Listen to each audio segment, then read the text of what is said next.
Hello everyone, फिर से आप लोगों के सामने ये क्राइम के खबर को लेकर आ गया हूँ। जिस तरीके का खबर मैं अपने चैनल पर बनाकर डालता हूँ, आज बिल्कुल उल्टा है। आज क्योंकि मैं जिस घटना को सुनाने जा रहा हूँ, इस घटना में ना तो रेप होता है, ना किसी मर्डर होता है। एक नहीं बल्कि तीन तीन मर्डर होता है, और ना ही किसी के साथ अवैध संबंध है। यहाँ पर जो पूरा आज की कहानी है, आपको सुनकर हैरानी होगी। खुद जो सर्वोच्च अदालत है, सुप्रीम कोर्ट, अपने ही कानून का, अपने ही अदालत का गलत फैसले की वजह से सुप्रीम कोर्ट बताता है, जो एक गुरुवार को पूरा जो घटना हुई थी, वो घटना तो बहुत पहले हुई थी, लेकिन गुरुवार को सुनवाई के दौरान सुप्रीम कोर्ट खुद गलती मानती है। जो अदालत द्वारा दी गई इस फैसले की वजह से एक लड़का जो है अपनी पूरी ज़िंदगी जेल में बिता दी।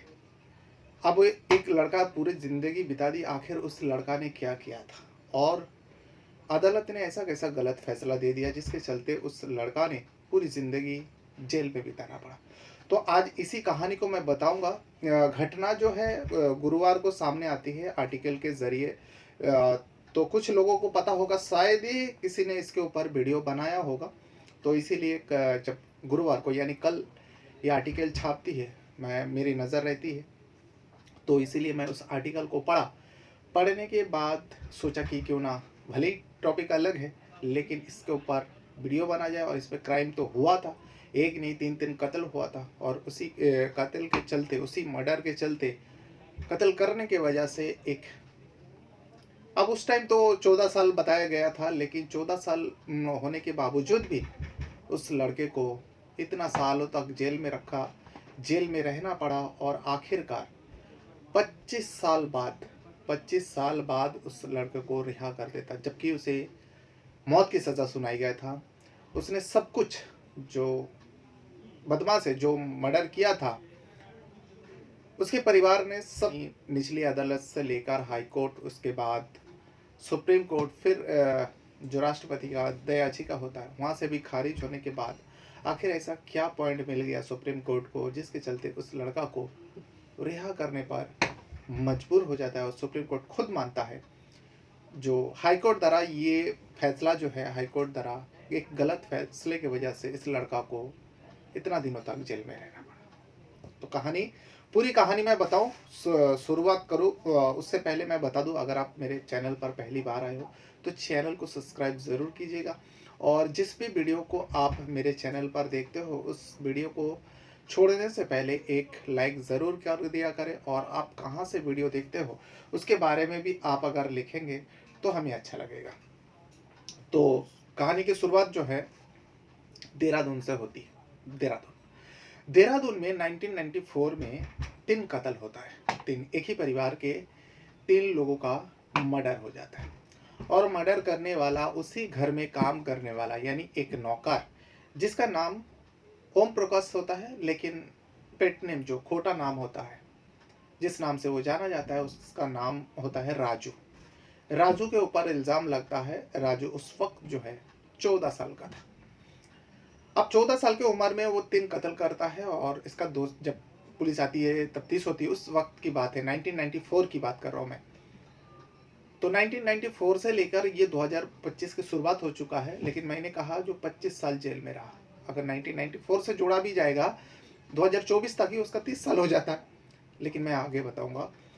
दरअसल 1994 में देहरादून में तीन कत्ल होता है, एक ही परिवार का।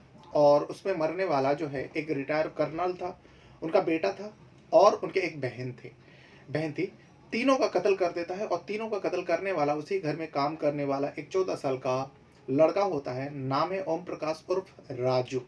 राजू के ऊपर ये साबित भी कर चुका था, उस टाइम का इन्वेस्टिगेशन जब हुआ था, राजू के ऊपर ये साबित हो चुका था जो राजू ने इस कत्ल को किया।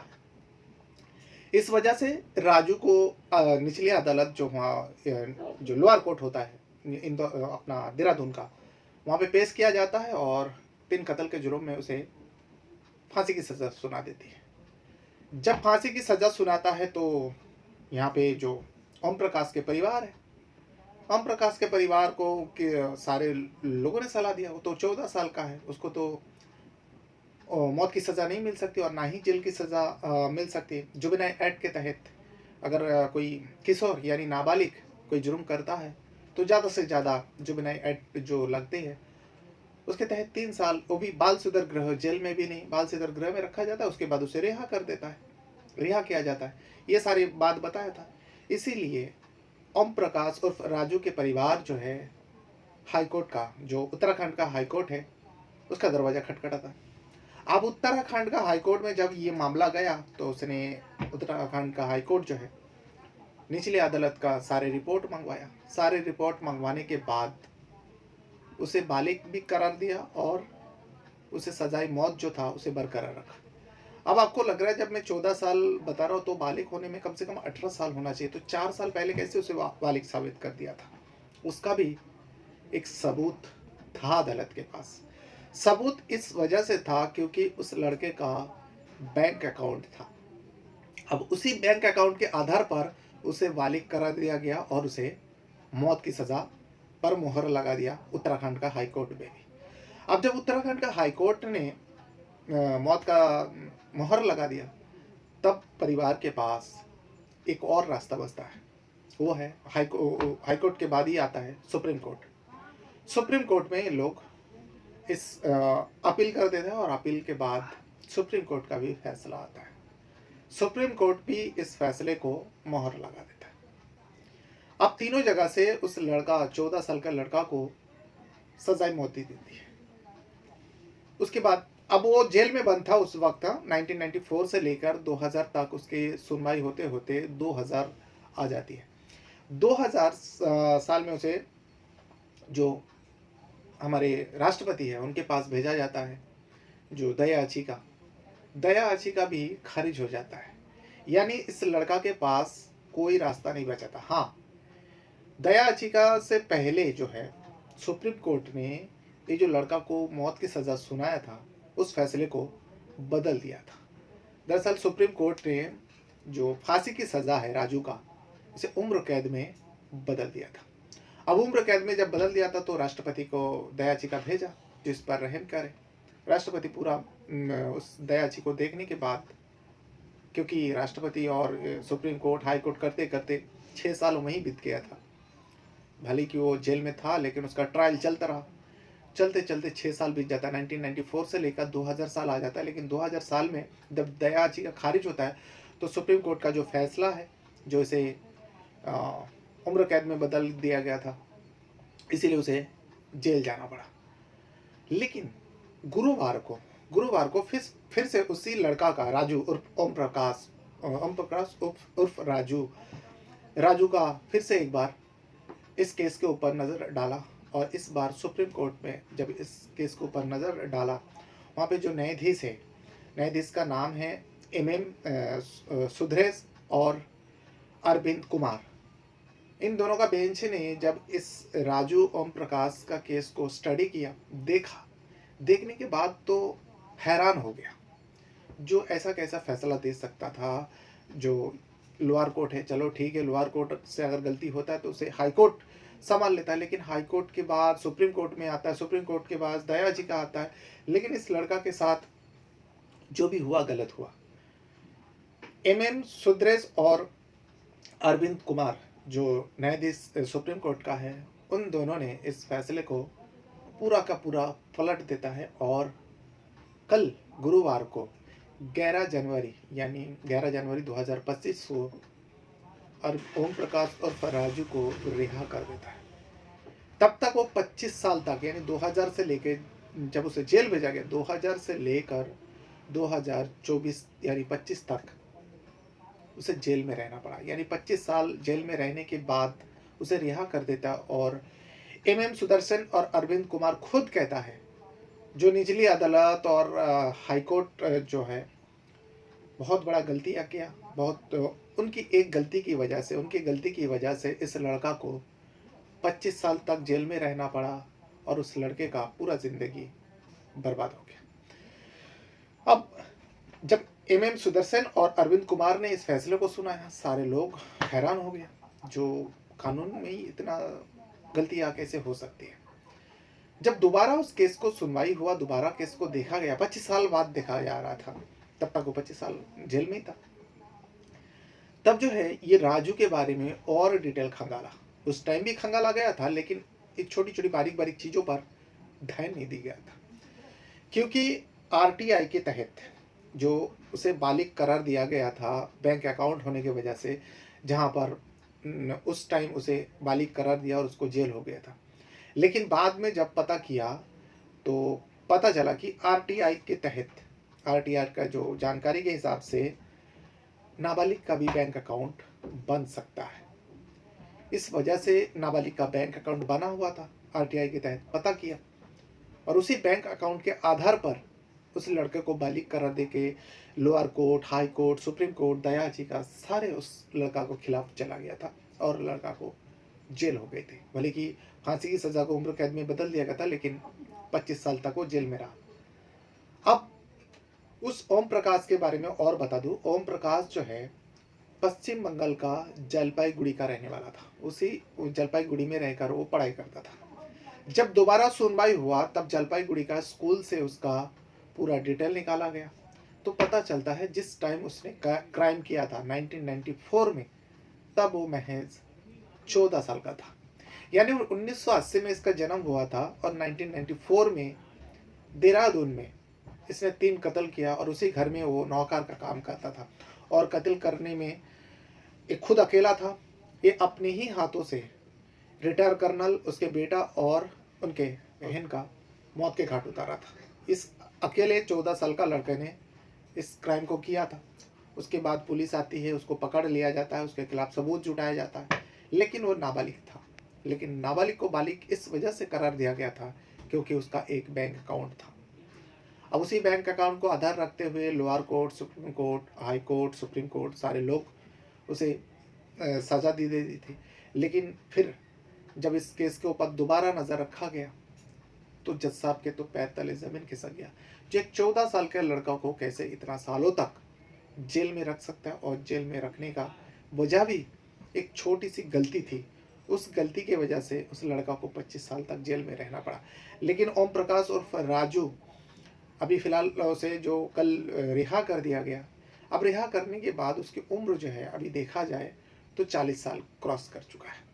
अब जब 40 साल, 40 क्या, अब 1980 से लेकर आप यहाँ 2025 से 45 साल तक, 45 साल करीब उसका उम्र है।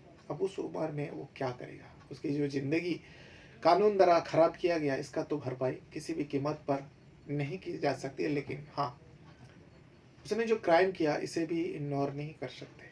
भले ही वो नाबालिग था, 14 साल का था, लेकिन उसने उस वक्त 3 कत्ल किया था, और ये साबित भी हो चुका।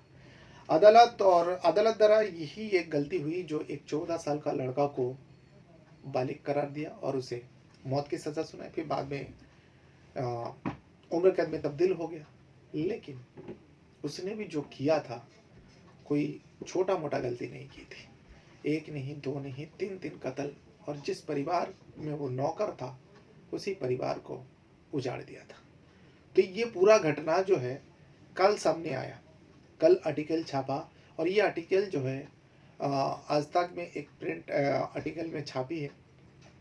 तो उसको मैंने पढ़ने के बाद अजीब लगा। जो ऐसा भी अदालत द्वारा, ऐसा भी कानून द्वारा गलतियाँ हो सकती है, लेकिन जब गहराई से छानबीन किया, लेकिन इस गहराई से जब दोबारा छानबीन हुआ, सुनवाई हुआ, 25 साल लगवा देते हैं। 25 साल कानून को लग जाता है एक लड़का को न्याय दिलाने में। तब तक वो लड़का जो है अपनी ज़िंदगी जेल में बिता देता है। तो ये था वो पूरा घटना। इस घटना के बारे में अगर आपको कुछ बताना है, कुछ कहना है, तो वीडियो के कमेंट बॉक्स में आप अपना राय ज़रूर दीजिएगा। आपको क्या कहना है, क्या लगता है, जो वाकई अदालत से गलती हुई थी, या फिर जो भी किया था उस वक्त अदालत ने सही किया था? मेरे हिसाब से तो देखिए, अगर मेरा राय माने तो, अगर मैं किसी दूसरे का वीडियो, कोई दूसरा वीडियो बनाता, उसके ऊपर अगर मैं कमेंट करता, तो मैं कहता ये कानून द्वारा बहुत बड़ा गलती थी। क्योंकि देखिए, किसी भी दोषियों को बख्शा ना जाए, ये मैं अपील करूँगा। किसी भी दोषी को ऐसे ही बख्शा ना जाए। लेकिन हाँ, अगर कोई कानून का उल्टा काम करे, जैसे कि अदालत ने किया था। एक 14 साल का लड़का को आपने बालिग करार दिया और एक नहीं, दो नहीं, 3 कत्ल का वो जिम्मेदार था। ठीक है, मैं मानता हूँ उसने बहुत बड़ा गलती किया, लेकिन उस गलती को देखते हुए उसकी ज़िंदगी के बारे में भी जानना ज़रूरी है, जो वो लड़का बालिग है क्या नहीं है। लेकिन अगर वो बालिग नहीं था तो कानून द्वारा इतनी बड़ी गलती कैसे हो सकती? हालाँकि उसने कत्ल किया था, तो इसीलिए किसी को भी सज़ा देने से पहले उसके बारे में सोच समझकर या फिर पूरा सही तरीके से इन्वेस्टिगेशन होने के बाद ही उस इंसान के ऊपर, उस जो भी क्राइम करता है, क्रिमिनल के ऊपर सज़ा देनी चाहिए, ना कि वैसे ही जल्दबाजी में फैसला कर देना चाहिए, भावुक होकर फैसला करना चाहिए। हो सकता है उस टाइम भावुक हो गया था, जो 3-3 कत्ल किया था इस लड़का ने, चलो इसको कैसे भी करके साबित कर दो ये बालिग है, बस एक बैंक अकाउंट मिल गया, सब साबित हो गया और इसे मौत की सज़ा दो। ऐसा नहीं है, कानून है। कानून को अपना काम धैर्य से करना चाहिए, सही से करना चाहिए। वैसे तो उसको सज़ा सुनाने में 6 साल लग गया था, थोड़ा और समय लगाते और जानकारी जुटाते, लेकिन ऐसा नहीं किया था। उस वक्त का अदालत ने, उस वक्त का जो इन्वेस्टिगेशन किए थे जिन लोगों ने भी, उनसे भी गलती हुई थी। ये था वो पूरा घटना। बहरहाल अपने साथ साथ अपना परिवार का भी बहुत ज़्यादा ख्याल रखिएगा। इस वीडियो को यहाँ तक देखने के लिए आपका बहुत बहुत धन्यवाद करता हूँ। Thank you very much.